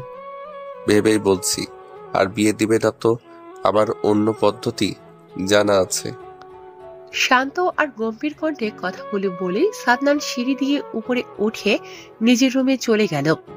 সালেহা বেগম স্বামীর নিকট এগিয়ে এলেন।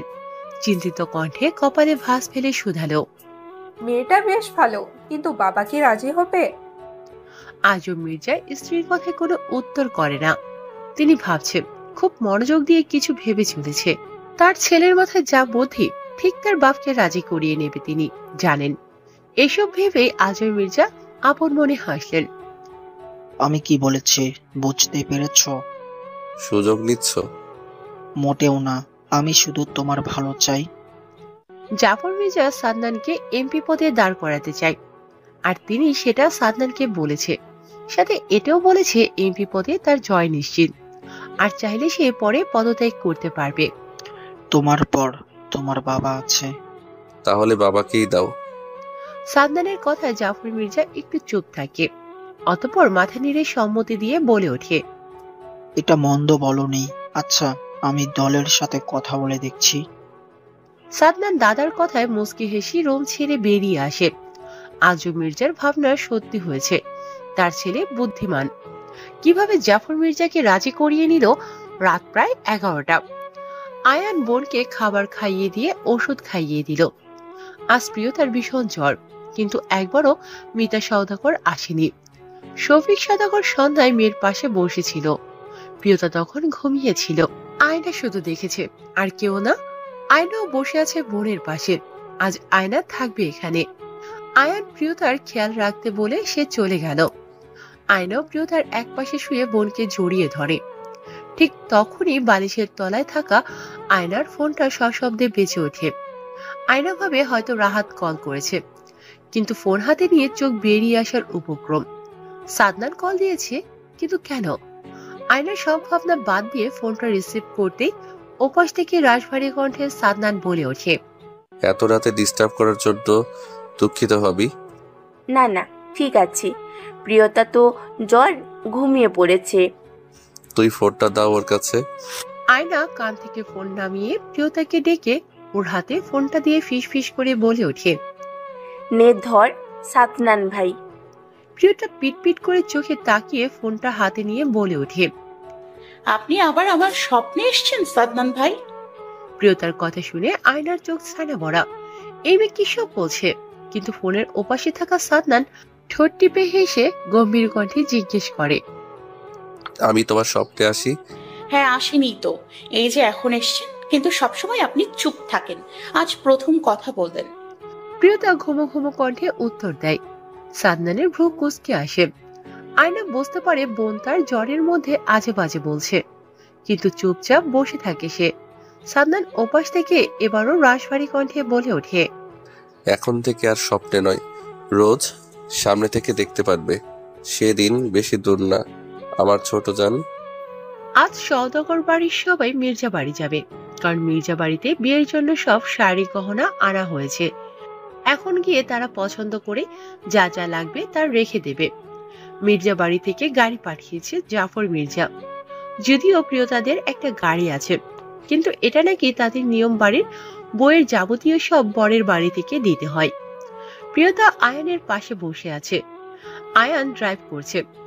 আয়না আর মিতা সওদাগর পেছনে বসে আছে। কারো মুখে কোনো কথা নেই। শফিক সওদাগর আসেনি, তিনি হোটেল থেকে পরে এসে এখানে পৌঁছাবে। আজ 2 দিন হয় প্রিয়তার জ্বর ভালো হয়েছে। 3 দিন জ্বর ছিল মেয়েটার। আজ সকালে আয়না কিছু কথা শুনে প্রিয়তা স্তব্ধ। যদিও এর মাঝে প্রতিদিন রাতে সাদনানের সাথে তার ছোট্ট বাটন ফোনটা দিয়ে কথা হয়েছে সজ্ঞানে, কিন্তু সেদিন সে জ্বরের তাড়নায় কি বলেছে সে নিজেও জানে না। কিন্তু আয়নার কাছে আজ কিছু কথা শুনে নিজেকে নিজে ইচ্ছে মতো বকছে। কি দরকার ছিল এতটা বেহায়াপনার পরিচয় দেওয়ার? নিশ্চয়ই এখন সাদনান ভাই তাকে আরো বেশি চেষ্টা বলবে। পরক্ষণে ভাবে যদি বলার হতো তো ফোনেই নিশ্চয়ই বলতো। যদিও তাদের মাঝে বেশি কথা হতো না। কেমন আছো, জ্বর কমেছে, ওষুধ খাওয়া আর ঠিকমতো খাবার, ব্যাস এতটুকুই। প্রিয়তার ভাবনার মাঝেই গাড়ি এসে মির্জা বাড়ির সামনে থামে। এই বাড়িটা এলাকায় সবগুলো বাড়ি থেকে বড় এবং ভিন্ন। দেখতে সুন্দর, সাদা রং করা পুরো বাড়িটা। বাড়ির ভিতরে যাওয়ার জন্য আর তার এক পাশে সুন্দর একটা বাগান আছে, আর অন্য পাশে গাড়ি রাখার জন্য গ্যারেজ। আয়ান সবাইকে নামিয়ে দিয়ে গাড়িটা রাখতে চলে যায়। তাদের আসার খবর পেয়ে মির্জা বাড়ির সবাই বাড়ি থেকে বেরিয়ে আসে তাদের এগিয়ে নিতে। সবাই কুশল বিনিময় করে বাড়ির ভিতরে প্রবেশ করে। সাদনান নেই এখানে। প্রিয়তা চোরা চোখে এদিক ওদিক তাকিয়ে সাদনানকে দেখতে পায় না, তাই সবার সাথে বসে মার্কেট থেকে নিয়ে আসা শপিং গুলো সবার সাথে দেখতে লাগলো। আয়ান মাইশার কয়েকবার চোখে চোখে ইশারায় কথাও সেরে নিয়েছে, আর আয়না লজ্জায় রংধনু হচ্ছে। রাহাতের সাথে তেমন একটা কথা হতো না কখনো, আর আম্বিয়া মির্জা ওকে একদিন এই বাড়িতে দেখেই পছন্দ করেছে।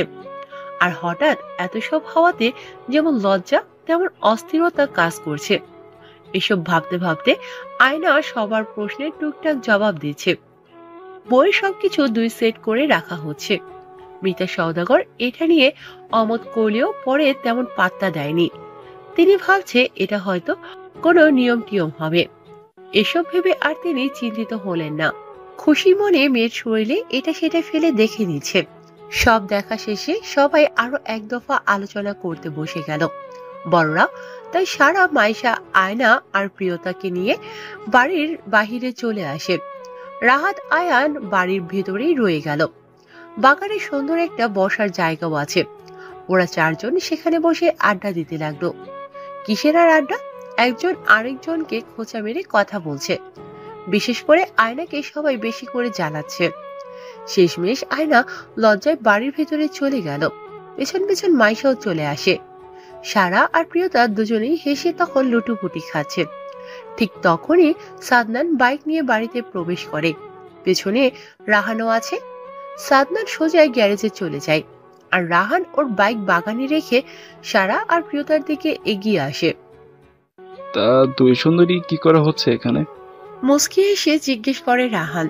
সারা কিছু বলে না, চুপচাপ দাঁড়িয়ে থাকে। প্রিয়তা হালকা হেসে জবাব দেয়, এমনি এসেছিলাম। আপনারা এই অসময়ে বাড়িতে? বন্ধুর বিয়ে, কত কাজ, যখন তখন যেখানে সেখানে যেতে হয়। রাহানের কথায় প্রিয়তা ভাবে রাহাত ভাইয়ের কথা বলছে হয়তো, আর সারা উসখুস করছে। রাহান না আবার মুখ ফসকে কিছু বলে ফেলে। তার 9 দিন পর তো বোনের বিয়ে, তারপর কিন্তু তোমাদের টেস্ট পরীক্ষা, মনে আছে? হ্যাঁ ভাই, আর 27 দিন পর। রাহানের প্রশ্নের জবাব উত্তর দেয় সারা। এর মধ্যে সাদনানও এদিকে আসে। প্রিয়তা সেদিকে মুগ্ধতা নিয়ে তাকিয়ে থাকে। মারাত্মক সুন্দর লাগে তার সাদনানকে সাদা শার্টে। আচ্ছা, উনি সবসময় সাদা কেন পরেন?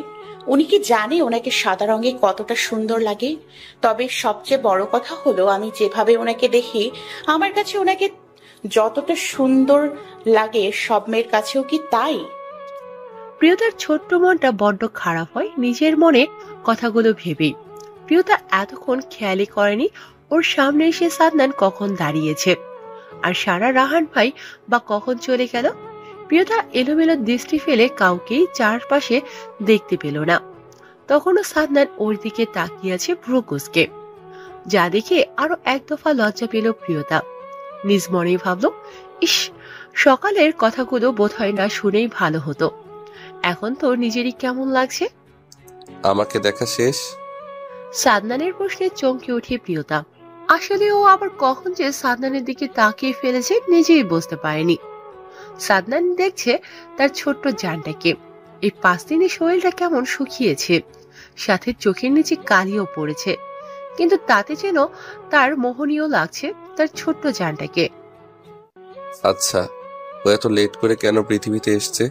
আরো 4-5 বছর আগে এলে কি হতো?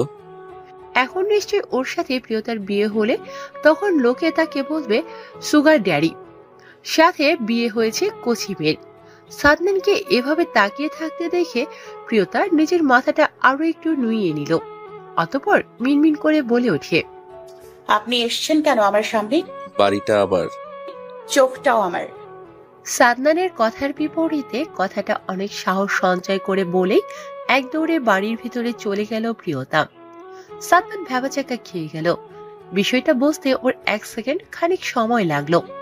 যখন বুঝতে পেরেছে ততক্ষণে প্রিয়তা পগার পার। সাদনান মুস্কি হাসল। সাদনান নিচে পরিহিত কালো প্যান্টের পকেটে 2 হাত রেখে সোজা হয়ে দাঁড়িয়ে বিড়বিড় করে বলে ওঠে, আর বেশি দিন না, তোমাকে খুব শিগগির সাদনান তার নিজের ভালোবাসার খাঁচা বন্দি করে নেবে। প্রিয়তা, অনেক জ্বালিয়েছ আমায়, ভালোবাসার শর্তে কখনো বলতে পারিনি ভালোবাসি, তখনও না যখন তুমি নিজে আমাকে ভালোবাসো বলতে। ইউ নো হোয়াট, ভালোবাসার মানুষটার মুখে ভালোবাসি শব্দটা শুনতে কতটা ভালো লাগা কাজ করে, আর কতটা লাকি হলে সেটা সম্ভব। ক্ষমা করবেন, আমি এই প্রস্তাবে রাজি নেই। ঠিক আছে, আপনি চিন্তা করবেন না, আমি আরেকবার চেষ্টা করে দেখব। না না, তার প্রয়োজন নেই। আপনি বরং আপনার নাতি আর জনগণের ভরসায় আস্থার হবু এমপি মহোদয়কে আমার সাথে একবার দেখা করতে বলবেন। আচ্ছা, আজ তবে উঠি। বুঝতেই পারছেন, বড় নাতির বিয়ে। হ্যাঁ হ্যাঁ, আমি কিন্তু আসছি। অবশ্যই। জাফর মির্জা লম্বা চওড়া হেসে বলে ওঠে। অতঃপর ওয়াসিফ দেওয়ান এর বাড়ি হতে বেরিয়ে আসে। ওয়াসিফ দেওয়ান এখন বর্তমান অবস্থানরত এমপির বিরোধী দলে হয়ে তিনি সাদনানকে চায়। সাদনান রাজি নয়। এটা বলতেই আজ জাফর মির্জা এসেছিল যে সাদনান রাজি নয়, তিনি চাইলে আজম মির্জাকে নমিনেশন পাইয়ে দিতে পারে। কিন্তু ওয়াসিফ দেওয়ান কিছুতেই রাজি নয়। ওয়াসিফ দেওয়ান খুব ভালো মানুষ। তিনি জানে সাদনানকে যদি একবার এই পথে আনা যায় তবে জনগণের কোনো সমস্যা হবে না, আর জনগণ তাকে চায়, জয় তার নিশ্চিত। আর তিনি এটাও নিশ্চিত সাদনানকে একবার যদি রাজি করানো যায় তবে তিনি এবার নিশ্চিন্তে তার পদত্যাগ করবে, আর সামনে ইলেকশন সাদনানকে মন্ত্রী পদে দেবে। দুপুরে সবাই মির্জা বাড়ি থেকে খাবার খেয়ে তারপর বিকেলে চলে যায়। শুধু প্রিয়তাকে সারা যেতে দেয়নি, ও বায়না ধরেছে প্রিয়তাকে থাকতে হবে। মিতা সওদাগর কিছুতেই রাজি ছিল না। শফিক কিছু বলেনি, কিন্তু আয়ান বলেছে সে এসে সন্ধ্যায় নিয়ে যাবে। যদিও মিতা সওদাগর রাজি ছিল না, কিন্তু ছেলের কথায় আর কিছুটা নিমরাজি হয়ে রেখে গিয়েছে প্রিয়তাকে। এখন সারা প্রিয়তা মাইশা বসে আছেন ছাদে। এখানে থেকে বাড়ির গেট একদম পরিষ্কার দেখা যাচ্ছে, ওরা গল্প করছে বসে। ঠিক তখনই সাদনান গেট দিয়ে বাড়ির ভিতরে বাইক নিয়ে প্রবেশ করে। প্রিয়তা সেদিকে এক ধ্যানেই তাকিয়ে আছে। সাদনান এবার তাকিয়েছে ছাদে, আর প্রিয়তা তৎক্ষণাৎ চোখ সরিয়ে নিল। সেই সকালের পর আরো কথা হয়নি। কয়েকবার লিভিং রুমে চোখাচোখি হয়েছে মাত্র, আর এখন সন্ধ্যা 5:30 বাজে। প্রিয়তার ভাবনার মাঝে সারা মাইশা তাগাদা দিয়ে নিচে চলে আসে, কারণ সন্ধ্যা হলে ছাদে থাকা নিষেধ। আর এই হুকুম জারি করেছে আম্বিয়া মির্জা। তিনি আগের দিনের মানুষ, বেশ নিয়ম কানুন আর কিছু ভূতপ্রেত বিশ্বাস করে। নিচে আসার পর জানা গেল আয়ান আসতে পারবে না, ওর হোটেলে কাজ পড়ে গিয়েছে, আর তাই রাহাতকে নিয়ে আসতে বলেছে। কিন্তু রাহাত যেতে পারবে না বলেছে, তার শরীর ভালো লাগছে না, বাহানা দিয়ে দিয়েছে। আসলে কি ভালো লাগছে না? তাই আম্বিয়া মির্জা সাদনানকে সেই দায়িত্ব দিয়েছে। যদিও তিনি বেশ ভয়ে আছে, কখন আবার তার স্বামী কি বলে বসে, সে তো আর তার মতামত জানায়নি এখনো। তার ভাবনার মাঝে প্রিয়তা ওনার কাছ হতে বলে সবার কাছ থেকে বিদায় নিয়ে সাদনানের পেছন পেছন বাড়ি থেকে বেরিয়ে এলো। সাদনান বাইকে বসে প্রিয়তাকে ইশারায় বসতে বলে। প্রিয়তা সাদনানের দিকে তাকিয়ে সাবধানে উঠে বসে, বেশ দূরত্ব রেখেই বসে। নিজের ছোট্ট নরম তুলতুলে হাতটা সাদনানের কাঁধে রাখে। সাদনান তৎক্ষণাৎ চোখ বন্ধ করে নিল। তাকে এই ছোট্ট হাতের মালিক অনেক জ্বালায়। বুকের বাঁ পাশটায় কেমন কেমন করে। আচ্ছা, তার ছোট্ট জানটারও কি এমন লাগে? এই যে এখন হাত রেখে আছে, তাই তার মন কেমন করছে। এই মেয়েরও কি এমন লাগছে? কিন্তু সাদনান একটা বিষয় লক্ষ্য করে, প্রিয়তা ওর বাইকে উঠলে বেশ দূরত্ব আর শুধু কাঁধে হাত রেখে বসে, আর আজ যেন আরো গুটিয়ে আছে। তবে মনের কথা মনে রেখেই বাইক স্টার্ট দিতে দিতে রাজভারী কণ্ঠে বলে ওঠে, শক্ত করে ধরে বসো। ধরেছি তো। সাদনান আর কিছু বলে না, সন্ধ্যার পরিবেশটা উপভোগ করতে থাকে। যদিও এই রাস্তাটা চিরচেনা, তবে আজ যেন অচেনা মনে হচ্ছে। চারদিকে তাকিয়ে সব নতুন মনে হচ্ছে। হয়তো ভালোবাসার মানুষটা পাশে আছে তাই। সাদনান নিজেও ধীরে গতিতে বাইক চালাচ্ছে, আর একটু পরপর আয়নার মাঝে নিজের প্রিয়সীর দিকে তাকাচ্ছে। হালকা অন্ধকারের মাঝে বেশ লাগছে। প্রিয়তা জর্জেটের ওড়নাটা ভালো করে মাথায় পেঁচিয়ে রেখেছে। ছোট মুখটা আরো ছোট্ট মোহনীয় লাগছে। সাদনানের মনে হচ্ছে সে এইভাবেই তার প্রিয়সীকে দেখে যাক, আর রাস্তাটাও শেষ না হোক। সাদনানের বেশ করে একটা গান মনে ঘুরপাক খেল। এই পথ যদি তা শেষ হয় তবে কেমন হতো? কিন্তু সেটা তো আর হওয়ার নয়। সত্যি ভালোবাসার মানুষ পাশে থাকলে সবকিছু ভালো লাগে। প্রায় 5 মিনিটের মাথায় সাদনানের বাইকটা এসে সওদাগর বাড়ির সামনে দাঁড়ালো। প্রিয়তা তৎক্ষণাৎ বাইক থেকে নেমে দাঁড়ায়। সাদনান সেদিকে তাকিয়ে বলে ওঠে, তৈরি থেকো, খুব শিগগির নিতে আসবো। কথাটা বলে আর 1 সেকেন্ডও অপেক্ষা করে না। সাদনান বাইক নিয়ে চলে যায়। ছোট্ট প্রিয়তা মাথায় ঢুকেনি সাদনান ভাই কিসের কথা বলে গেল। আপনি এখন কি চাইছেন? আমার প্রস্তাব অ্যাকসেপ্ট করে নাও। আচ্ছা, তবে তাই হোক, কিন্তু আপনি এটা ভাববেন না আমি আপনার কথাই রাজি হয়েছি। আমি আমার প্রতিটা গরিব মানুষের পাশে দাঁড়ানোর জন্য এটা মেনে নিয়েছি। বোকা নই আমি জানতাম তুমি জায়গা শক্ত করে নিতে এতদিন এমনটা করেছো, কিন্তু তুমি চিন্তা করো না, আমি তোমার যথাযথ মর্যাদায় তোমাকে শক্ত করে খুঁটি বানিয়ে দেব। বুঝতে পেরেছেন? তবে সেটা আর বলতে, 3 মাস পর ইলেকশন, প্রস্তুতি নিতে শুরু করো। অবশ্য তোমার আর কিসের প্রস্তুতি, সব তো তোমার কথায়, আর বাকিটা আমি সামলে নেব। সাদনান বাঁকা হাসে। কে বলেছে সে রাজনৈতিক করে না? জেলার পুরো ছাত্র সংগঠন তার হাতের মুঠোয়। আর সাদনান কেমন মানুষ সেটা এখনো কেউ টেরই পায়নি। পেয়েছে ওয়াসিম দেওয়ান, তাই তো এতটা অভিজ্ঞতার সাথে সে নিশ্চয়তা দিয়েছে মির্জা সাদনান শাহরিয়ার জয় নিশ্চিত। এবার শুধু সময়ের অপেক্ষা। সাদনান ওয়াসিম দেওয়ানের থেকে বিদায় নিয়ে বেরিয়ে আসে তার অফিস থেকে। অতঃপর বাইকে বসতে ফোনটা বেজে ওঠে। প্যান্টের পকেটে রায়হান কল দিয়েছে। সাদনান ভ্রুকুসকে ফোনটা রিসিভ করতেই ওপাশ থেকে রাহান উত্তেজিত হয়ে প্রশ্ন করে, দোস্ত, কাজ হলো? একদম, সাদনান যা বলে তাই করে, আর সেটা পাকাপোক্তভাবে। জানি তো আমি। আচ্ছা, এখন চলে আয়, দলের সব ছেলেরা অপেক্ষা করছে। কয়েকদিন পর একটা সমাবেশ আছে, সেটা নিয়ে আলোচনা করবি বলছিলি। মনে আছে, আসছি আমি। ফোন কেটে সাদনান বাইক স্টার্ট দিয়ে নিজের গন্তব্যে পার্টি অফিসের দিকে ছোটে। সে তার বাবা দাদার থেকেও বড় নেতা, এটা সে নিজে না মানলেও জনগণ খুব করে মানে। আর মির্জা বাড়ি থেকে গায়ে হলুদ আর বিয়ের জন্য সব জিনিস সওদাগর বাড়ি আসবে, আর সব ওই দিন তাদের নিজেদের পছন্দ করে আসা। সওদাগর বাড়িতে আজ মির্জা বাড়ির সব মহিলারা যাবে, কোনো পুরুষ যাবে না, আর সব দিয়ে আসবে। কাল গায়ে হলুদ মির্জা বাড়িতে হবে, আর ছেলে মেয়ে দুজনকে একসঙ্গে। সাদনান ওর মা আর দাদির সাথে কথা বলে বিয়ের সব সেট করে সব বাড়িতেই রেখে যেতে বলেছে। সে চায় না বিষয়টা জানাজানি হোক, আর শফিক আর আয়ানও এ ব্যাপারে একমত পোষণ করেছে। অগত্যা সালিহা বেগম ছেলের কথা মোতাবেক কাজ করে। মির্জা বাড়ি একদম শুনশান নীরবতা। লিভিং রুমে জাফর মির্জা সহ সাদনান, মফিজুর মির্জা, রাহাত, আজম মির্জা সবাই বসে আছে। কারো মুখে কোনো কথা নেই। তবে নীরবতা ভেঙে জাফর মির্জা বলে ওঠে, রাজনীতি আমাদের রক্তে মিশে আছে, সেখানে তোমার প্রথম আচরণে বেশ অবাক হয়েছি, তবে ভাবতে পারিনি এতটা এগিয়ে আছো। জাফর মির্জার কথায় সাদনান কিছু বলে না, শুধু মুস্কি হাসে। আজম মির্জা গম্ভীর কণ্ঠে বলে ওঠে, আমাদের ব্যবসার কি হবে সবটা সাদনান দেখে। তুমি চিন্তা করো না বাবা, আমি সব দিক সামলে নেব। সাদনান আজম মির্জাকে আশ্বস্ত করে বলে ওঠে, ভাই আমিও কিন্তু সাথে আছি। মফিজুর মির্জা বলে তিনি খুব সাদাসিধা মানুষ, ব্যাস জিনিসটা বড্ড কম তার, আর ভীষণ ভালো মানুষ। একদম, ছোট বাবাই আর ভাইয়া তো আছে। সাদনান একমত পোষণ করে। এভাবেই তারা অনেকটা সময় বসে আড্ডা দেয়। গাড়ি কিন্তু পাঠিয়ে দেওয়া হবে, সকাল সকাল চলে আসবেন আপা। অবশ্যই আপা।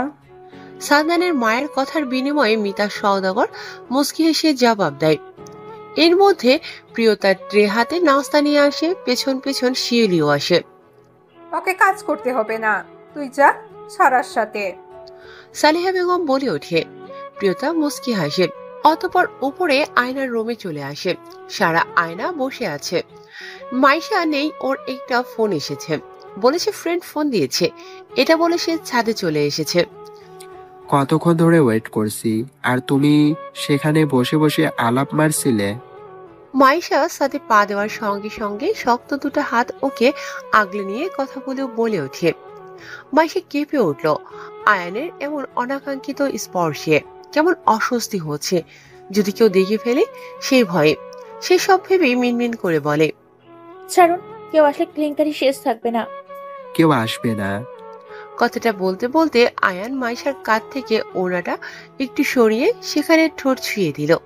মাইশা চোখ বন্ধ করে নিয়ে আগের ন্যায় আবারও বলে, বাড়িতে নিয়ে এলেই তো হয়। আসবো খুব শিগগিরই, নিয়ে আসবো সুইট হার্ট। আমার কেমন ভয় করে।